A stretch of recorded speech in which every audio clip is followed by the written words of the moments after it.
শুভ দুপুর প্রিয় দর্শক, আপনাদের সকলকে সাদর আমন্ত্রণ চ্যানেল আয়ের পর্দায় আপনাদের প্রিয় আয়োজন ফ্রেশ প্রিমিয়ামটি তারকা কথনের আজকের পর্বে। দর্শক, বাংলাদেশের পপ গানের ইতিহাসে যদি একটি আভিজাত্যপূর্ণ কণ্ঠস্বরের নাম খুঁজতে হয় তবে সেই নামটি নিঃসন্দেহে ফেরদৌস ওয়াহিদ। তার প্রত্যেকটি গান, প্রত্যেকটি সুর আজও দর্শক হৃদয়ে সমানভাবে জনপ্রিয় এবং শ্রোতাপ্রিয়। দর্শক, তিনি আসলে এক প্রজন্মের সুরের নায়ক এবং আমাদের ভীষণ প্রিয়, এবং আজকে তারকা কথনের সেটে আমরা তাকে পেয়েছি। শুরুতেই স্বাগত জানাচ্ছি আমাদের সকলের প্রিয় সঙ্গীত শিল্পী ফেরদৌস ওয়াহিদকে। এবং তিনি পুরোদস্তুর যে একজন শিল্পী, এবং শুধুমাত্র সঙ্গীত নিয়েই কাজ করছেন না, সঙ্গীত পরিবেশনই করছে না, পরবর্তী প্রজন্মের যারা আছেন তারাও যাতে করে এই সেক্টরগুলোতে কাজ করতে পারেন, তাদের মেধা, তাদের মননকে কাজে লাগাতে পারেন, সেজন্যও কাজ করছেন। এবং সেই জন্যই তার সাথে আজকে দুজন এই প্রজন্মের শিল্পীও আমাদের সাথে আছেন। আমাদের সাথে আছেন রূপা আক্তার, জি, আমাদের সাথে আরও আছেন কেয়া বাঙালি। স্বাগত আপনাদের তারকা কথনে। শুরুতেই চলে যেতে চাই ফেরদৌস ওয়াহিদ, আপনার কাছে। কেমন আছেন, কেমন যাচ্ছে সবকিছু? আলহামদুলিল্লাহ ভালো আছি। আপনাকে অভিনন্দন এবং শুভেচ্ছা। আপনি খুব সুন্দর করে যে উপস্থাপনাটা করলেন আমাদের নতুন প্রজন্মের শিল্পীদের, অনেক অনেক ধন্যবাদ। আপনাকে অনেক ধন্যবাদ। আমরা আজকে তো অনেক গল্প করব আপনার সাথে, যে দুজন আছে তাদেরকে নিয়ে, আপনার বর্তমান কাজ নিয়ে এবং সব কিছু নিয়ে। শুরুতেই আপনার কাছে জানতে চাইবো, এই যে আপনার পাশে দুজন এই প্রজন্মের শিল্পী বসে আছেন, তারা কাজ করছেন, আসলে তাদেরকে নিয়ে আপনি কি স্বপ্ন দেখছেন, কি করতে চান তাদেরকে? অবশ্যই স্বপ্ন যত না আমি দেখি, তার চাইতে এই নতুন শিল্পীরা তার বেশি, অনেক বেশি স্বপ্ন দেখে এবং সেই স্বপ্ন প্রস্ফুটিত আপনারা করে দেন। এখন সবচেয়ে বড় কথা, অনেক ভালো ভালো শিল্পী যারা ভালো গায়, অধ্যাপনার মধ্যে আছো, অধ্যাবসায় করে, মিউজিক কলেজে পড়ছে আমাদের কেয়া বাঙালি, এবং ও তার সঙ্গীত চর্চা নিয়ে মেতে উঠেছে। এরা যদি জীবনে কোনো সময় কোনো প্রয়োজনে হোক বা আমাদের সঙ্গীতের প্রয়োজনে হোক যদি জায়গা করে নিতে পারে, এটা আমার জন্য মনে হবে অনেক শান্তির একটি কারণ আমি চেষ্টা করছি ওরা উঠে আসুক। একদিন হাবিবকেও, আমার ছেলে হাবিবকেও কিন্তু এমনি আস্তে আস্তে উঠে আসতে হয়েছিল, সেও কিন্তু একদিন নতুন ছিল। নিশ্চয়ই। তাই প্রমোশন ছাড়া এটা হয় না। আমার শান্তি এটাই, ওই দিন পূর্ণতা পাবে যেদিন দেখব ওরা দুজন নামকরা শিল্পী হয়ে গেছে। বাহ, আমরাও তেমন প্রত্যাশা করছি। আমরা আপনার কাছে একটু যাচ্ছি, কেয়া বাঙালি, চর্চা কেমন চলছে, কিভাবে প্রস্তুত করছেন নিজেকে? আমি পড়াশোনা করছি সরকারি সঙ্গীত কলেজে, আমার ইন্টারও মিউজিকে, অ্যান্ড এখন আমি পড়াশোনা করছি অনার্সে। তো আমার মানে মিউজিক নিয়ে সব কিছু। এবং আমাদের ফ্যামিলির মধ্যে আমার বাবা গান করতেন, মা গান করতেন, তারপর এখন আমি গান করছি। তো বাবার কাছেই আমার হাতে করি, এইভাবেই চলছে। মানে পুরো মানে ছোট থেকে এই পর্যন্ত মিউজিক নিয়েই আমার জার্নিটা শুরু। বাহ, এবং এই জার্নি চলতেই থাকুক, শুভকামনা আপনার জন্য। আমরা রূপা আক্তার, আপনার কাছে একটু আসছে, কেমন যাচ্ছে, কিভাবে প্রস্তুত করছেন নিজেকে? আমি নিজেকে আসলে ওরকম ভাবে তৈরি করতে চাই যেন মানে আমি যেন আগের যুগের শিল্পীদের মতো যেন থাকতে পারি। মানে প্রতিদিনই প্র্যাকটিস, আর গান, আর গানের পাশে আমার মা খুব সাপোর্ট করেন, আমার মা গান অনেক ভালোবাসেন। বাহ, এবং আমাদের প্রিয় শিল্পী ফেরদৌস ওয়াহিদ, তিনি যে আপনাদেরকে নিয়ে এই স্বপ্নটি দেখছেন। আচ্ছা, ফেরদৌস ওয়াহিদ স্যার আমাকে কিছু গান দিয়েছেন নতুন, এগুলি সামনে করব। আর স্যার অবশ্যই অনেক বড় মনের মানুষ, অনেক ভালো আর কি। বাহ, এবং তার স্বপ্ন আশা করছি আপনারা পূরণ করতে পারবেন। আমরা আবারও ফিরে যাচ্ছি ফেরদৌস ওয়াহিদ, আপনার কাছেই। সঙ্গীত পরিবেশনার এই জায়গাটাই আসলে মানে প্যারালাল ওয়েতে শুরু থেকেই আজ অবধি মানে আপনি এমনভাবে পারফরমেন্সগুলি করেন, আমরা সবসময় মুগ্ধ হয়ে আপনার পরিবেশনা উপভোগ করছি এবং করেছি। এখন আমার প্রশ্নটি হলো, সঙ্গীত তো একটা জায়গাতে আছেই, নতুনভাবে আপনার একটি নতুন পরিচয় উপস্থাপক হিসেবে কেমন লেগেছে আসলে এই চেয়ারটিতে বসে? খুবই ভালো। এর পেছনে ছোট্ট একটি গল্প বলা দরকার। আমার জীবনে যে অভিনয় যে ব্যাপারটি, এবং টেলিফিল্ম ডেঞ্জার ম্যান, দুরন্ত অভিযান, কয়েদি, এই ছবিগুলো যদি চ্যানেল আই প্রমোট না করতো আমার কিন্তু করা হতো না। তো চ্যানেলে আমার থেকে আজকে 2003-04 আমাকে একটা বিশাল ব্রেক দিয়েছিল। ঠিক আজকে সেই কথা আমার মনে পড়ে, উপস্থাপনায় কিন্তু আমাকে চ্যানেল আই নিয়ে আসতো, এবং এটাও একটি ব্রেক। আমি আশা করি এটা মানুষ গ্রহণ করুক, কারণ গ্রহণযোগ্যতার উপর সবকিছু। আমি তো সুযোগ পেলাম চ্যানেল আই থেকে, বাকিটা সম্পূর্ণ স্রষ্টার উপর। আল্লাহ তাআলা চাইবেন তো সব হবে, এবং এখানে আপনাদের সবার দোয়া চাই। এবং একই সাথে আমি বলতে চাই শুধুমাত্র তো পরিবেশনা না বা পারফরমেন্স না, আপনি অভিনয়, গান কিংবা এখন উপস্থাপনা, তার চেয়ে এগুলো ছাপিয়ে আরও একটি বিষয় আমাদেরকে ভীষণ রকম মুগ্ধ করে, আপনার যে ফ্যাশন স্টেটমেন্ট। এই যে নতুন সব কিছুর সাথে নিজেকে অ্যাডপ্ট করে নেওয়া এবং সব কিছু নিয়ে কাজ করা, এবং নতুন প্রজন্মদের নিয়েও আপনি এখন কাজ করছেন। এটার কারণ কি জানেন? এটা আমি বলবো যে আমি মনে প্রাণে সঙ্গীতকে ভালোবাসি এবং এই চর্চাতেই থাকতে চাই। আমি যদি অন্য কোনো পেশায় ঢুকে যেতাম তাহলে আমি জানি না কতটুকু মন দিতে পারতাম। তবে ভালোবাসার পাশে একটি সময় কাটানো যায়, সেটা সংসার এবং দাম্পত্য জীবনে। ঠিক এখানেও তাই, আমি ভালোবাসি এবং এটা চর্চা করি। চর্চা মানেই হলো সংসার করা। আমি এর বাইরে এখন কিছু ভাবতে চাই না, সেটা আমার অর্থের আগমন হোক কি না হোক। খাওয়া দাওয়া মানুষের যে রুটি এটা তো স্বয়ং আল্লাহ তাআলা দেন। সুতরাং আমি যদি ভালোবেসে থাকতে পারি, কেন না? এর সঙ্গে কিন্তু ফ্যাশন বলেন, যাই বলেন, এটাও কিন্তু এই সঙ্গীতের কারণেই দরকার। আমি শুধু ফ্যাশনের জন্য ফ্যাশন না, যুগোপযোগী করে চলতে আমার পছন্দ। আমার গানের ধারাটি আলাদা। এখানেও আবার বলবো যে এখানেও আপনাদের সহযোগিতা দেওয়া সবই দরকার, এবং আমি যেন সঙ্গীতকে ভালোবেসে যতদিন করব, ভালোবেসে করতে চাই। আমি মাঝখানে ছেড়েও দিতে চেয়েছিলাম, কিন্তু দর্শকদের ভালোবাসা ছাড়া যায়নি। তো যতদিন গাইবো ভালোবেসেই থাকবো। এবং আমরাও আপনার গান আসলে ভালোবেসে যেতে চাই। অনেক ধন্যবাদ আপনাকে। আমি আবারও আপনার কাছে যাচ্ছি কেয়া বাঙালি। এই যে গানকে ভালোবাসার যে ব্যাপারটি, এবং এটা তো আসলে সত্যি চর্চার একটি বিষয়। কি মনে হচ্ছে আসলে নিজের স্বপ্ন কিংবা ফেরদৌস ওয়াহিদ স্যারের স্বপ্ন সবকিছু মিলিয়ে কতটা এগিয়ে যাচ্ছেন? আঙ্কেলের অবদান, আজ থেকে আঙ্কেলের সাথে আমার বাবার খুব ভালো সম্পর্ক। আর হচ্ছে সেখান থেকে আঙ্কেলের গ্রামের বাসায় আমি সর্বপ্রথম একটি প্রোগ্রাম করতে গিয়েছিলাম। তারপর আঙ্কেল আমার গান শুনে অনেক বেশি প্রশংসা করে, এবং তখন থেকেই আঙ্কেলের হাত আর কি আমার মাথার উপরে। এবং সব থেকে বেশি ভালো লাগে যে আঙ্কেল এই বয়সে এত ফ্যাশনেবল, অ্যান্ড হচ্ছে যখন স্টেজে এসে গান করেন, মানে এত সুন্দর তার মুভমেন্ট, এবং তার কাছ থেকে অনেক কিছু শেখার আছে। এবং তার মতো মানুষ যে তার হাতটা যে আমার মাথার উপর আছে, আমি নিজেকে অনেক বেশি ভাগ্যবতী মনে করি। আর হচ্ছে গান নিয়েই আমার পথ চলা, এবং আমার নিজস্ব পেজ আছে। আর হচ্ছে আমি বেশ কয়েকটি রিয়েলিটি শোতেও ছিলাম। তো সেখান থেকে আমি অনেক কিছু শিখতে পেরেছি, এবং গানটাকেই আমি ভালোবেসে যেতে চাই। আঙ্কেলের মতোই আমি সারা জীবন গানটাকে, আমি আমার এটা পেশা, নেশা, সবকিছুই এটাতেই আবদ্ধ থাকতে চাই। একদমই তাই। আমি আবারও রূপা আক্তার আপনার কাছে আসছি। আসলে যেমনটি উনি বলছিলেন স্বপ্ন পূরণের কথা, চর্চার কথা, সবকিছু মিলিয়ে আপনি আসলে নিজেকে কোন জায়গায়? সেম এরকমই। আসলে আমিও গানটাকে মানে আমার জীবনে একটা করে রাখতে চাই। আর হচ্ছে ফেরদৌস ওয়াহিদ স্যার, উনি আসলে আমার বাবা নেই, মারা গেছেন 1 বছর হয়েছে।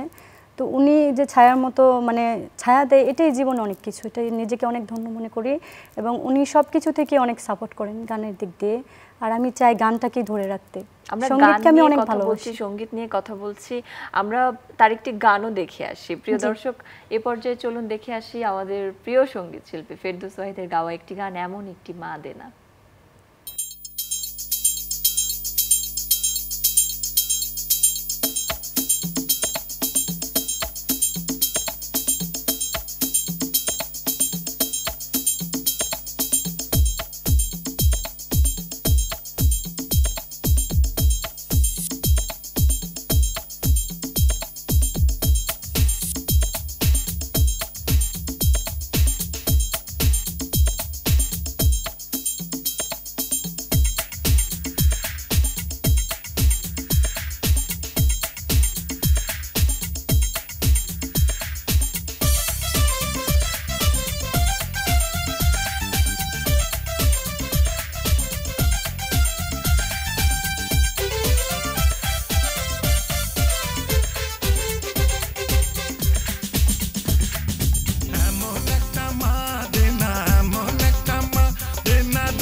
লাগে সারা জীবন কোনো কিছু আর লাগে না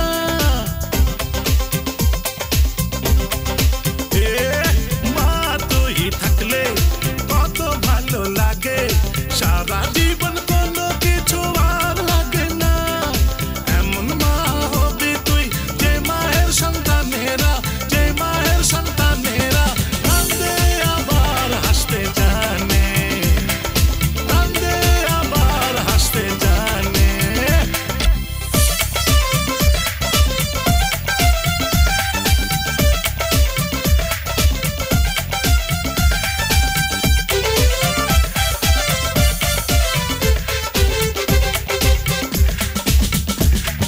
সূর্য ডুবে গেলে রাত নেমে আসে আমার জীবন তুই থাকলে কিছু হবে না মা সূর্য ডুবে গেলে রাত নেমে আসে আমার জীবন তুই থাকলে কিছু হবে না এমন মা হবি তুই যে মায়ের সন্তানেরা কাঁদে আবার হাসতে জানে কাঁদে আবার হাসতে জানে এমন একটা মা দে না যে মায়ের সন্তানেরা কাঁদে চমৎকার একটি গান শুনে আসলাম আমি আসলে অনেক স্মৃতি কিন্তু মনে পড়ে। গানটার বয়স কত একটু জানতে এই চাই গানটার বয়স একেবারে কম করে হলো 51।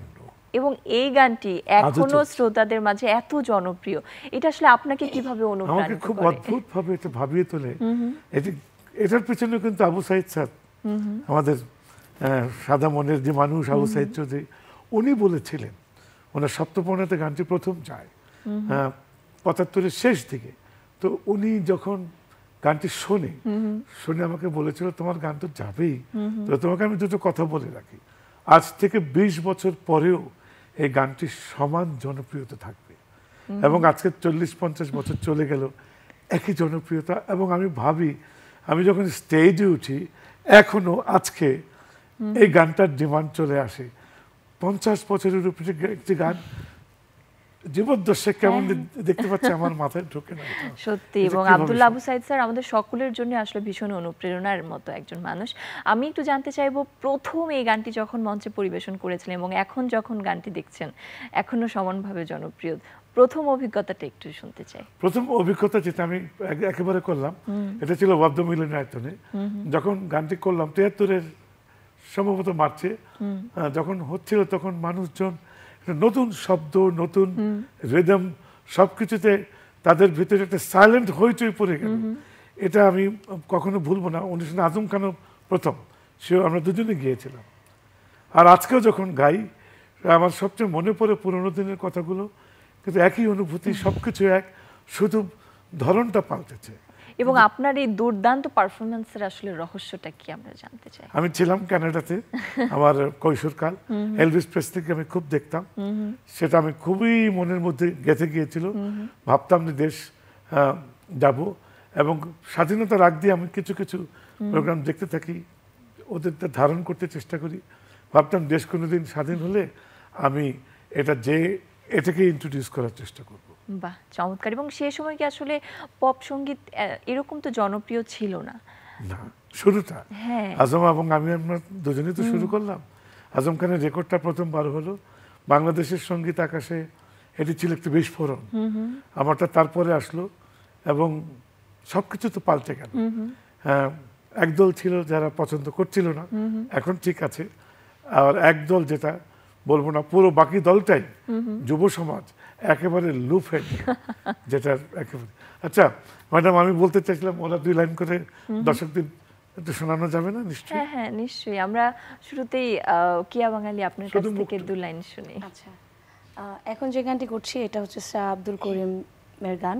আর এই গানটিতে হচ্ছে মিউজিক কম্পোজ করেছেন এবং গেয়েছেন আমাদের সবার প্রিয়, আমাদের ফেরদৌস ওয়াহিদ আঙ্কেলের একমাত্র ছেলে হাবিব ওয়াহিদ ভাইয়া। আমি সেই গানটি করছি। কেমন ওরা নাই আসিলে কালো ভ্রম,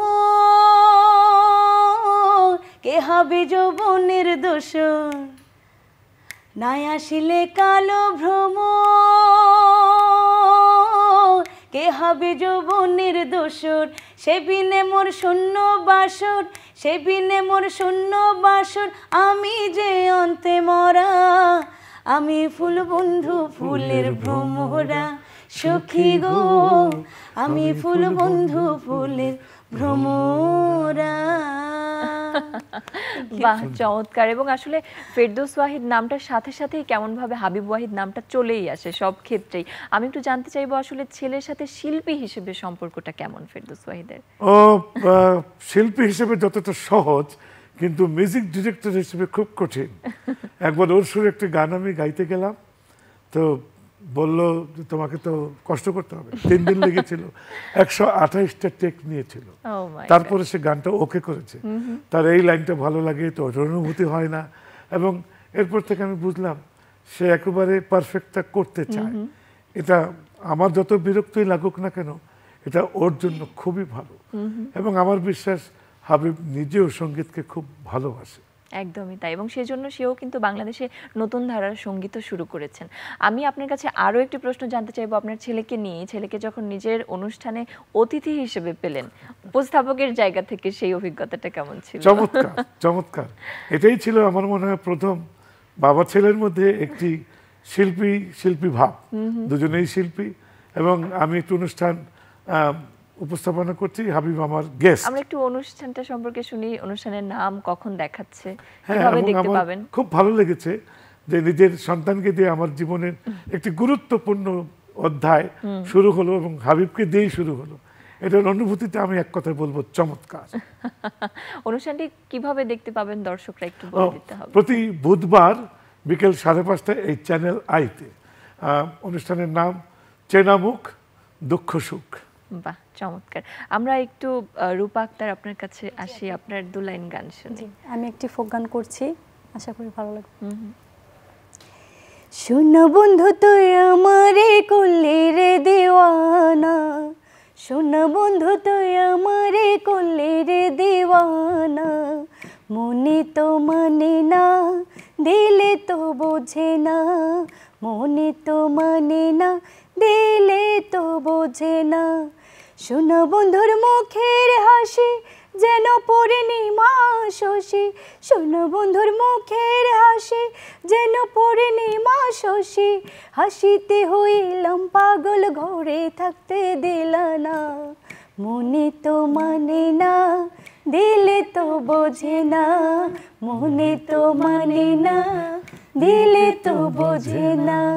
শোন বন্ধু তুই আমারে করলি রে দিওয়ানা, শোন বন্ধু তুই আমারে করলি রে দিওয়ানা, মনে তো মানে না দিলে তো বোঝে না, মনে তো মানে না দিলে তো বোঝে না।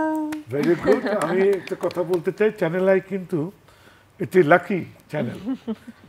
আজকে এখান থেকে যদি তোমাদের জীবনের কোনো দিক নির্দেশনা বা শুরুও হয়, আমি এটা বিশেষভাবে কামনা করছি। আর আপনার প্রতি আমার অনুরোধ, এই দুজনকে কিছু উপদেশ দিই।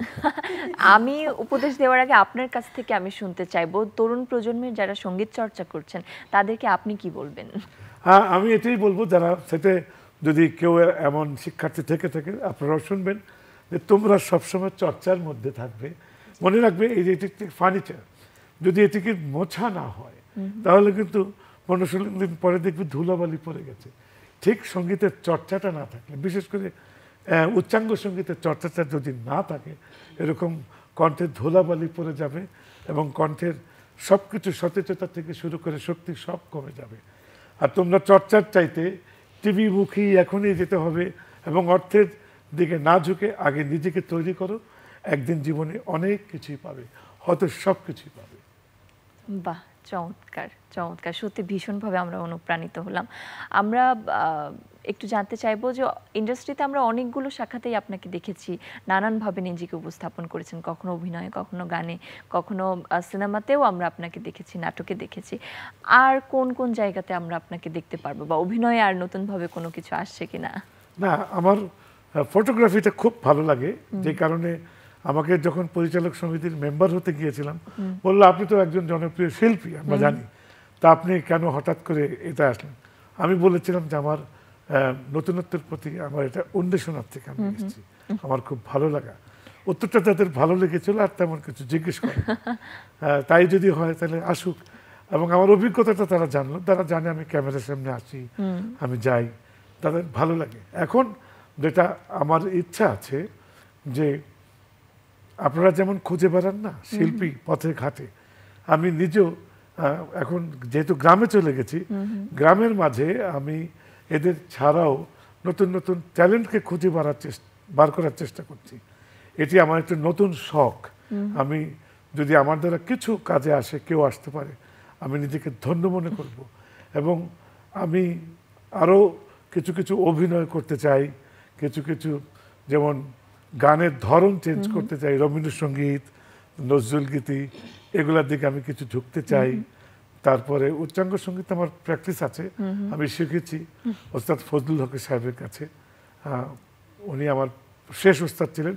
প্রথম ছিলেন ওস্তাদ মদন মোহন দাস, এরপর ওস্তাদ সাদেক আলী, ওস্তাদ সোহরাব হোসেন, ওস্তাদ বারিন মজুমদারের কাছে উনি আসতেন, ওনার থেকে একটু একটু পাশে বসে দেখতাম।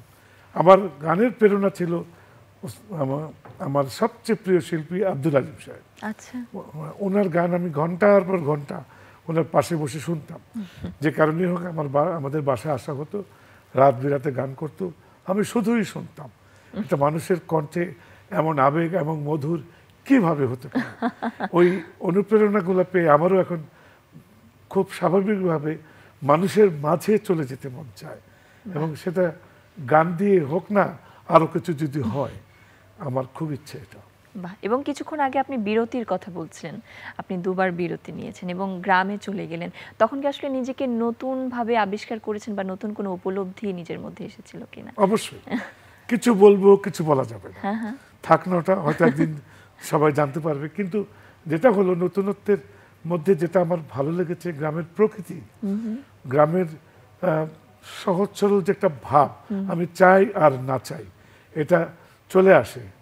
গ্রামের যে ঠান্ডা মেজাজ, হতে পারে অনেকে বলে গ্রাম্য পলিটিক্স, হতে পারে, তারপরেও কিন্তু গ্রামীণ মানুষের মনটা কিন্তু অটোমেটিক আকাশের রঙের সাথে যেমন বিশালতা, গ্রামীণ মানুষের তারা যতটাই ভাবে চলুক না কেন, তাদের মনেও কিন্তু একটু পুরো এই শহর থেকে একটু বিশালতা থাকে, সেটা পাচ্ছি। গ্রামের নির্মলতা পাচ্ছি, গ্রামের শালীনভাবে যে জীবনটাকে চলার ব্যাপারটা, এটা পাচ্ছি। এবং আমার গ্রাম এখন খুবই ভালো লাগে। যেমন আজকে আমি এই যে লাইভ শোতে আসলাম, আমি কিন্তু গ্রাম থেকে চলে এসেছি এবং এখান থেকে আবার গ্রামেই যাব। গ্রামের আকর্ষণ আমাকে টেনে বসছে। একদমই, শেকড়ের টানটা আসলে আমাদের সবার মধ্যেই কম বেশি থেকেই যায়, এবং হলে তো ভালো।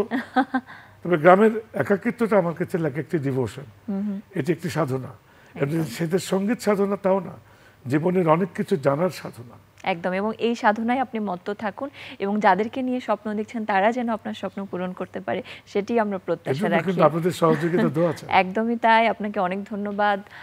এবং সবসময় আমাদের সহযোগিতা, আমাদের কোঅপারেশন আপনার সাথে থাকবে। আপনাদের প্রত্যেকের জন্যই অনেক অনেক শুভকামনা, ভালোবাসা জানাচ্ছি। এবং দর্শক, আপনাদেরকেও অনেক ধন্যবাদ, অনেক কৃতজ্ঞতা আমাদের সাথে, আমাদের আয়োজনের সাথে থাকার জন্য। আজকে এখানেই বিদায় নিচ্ছি।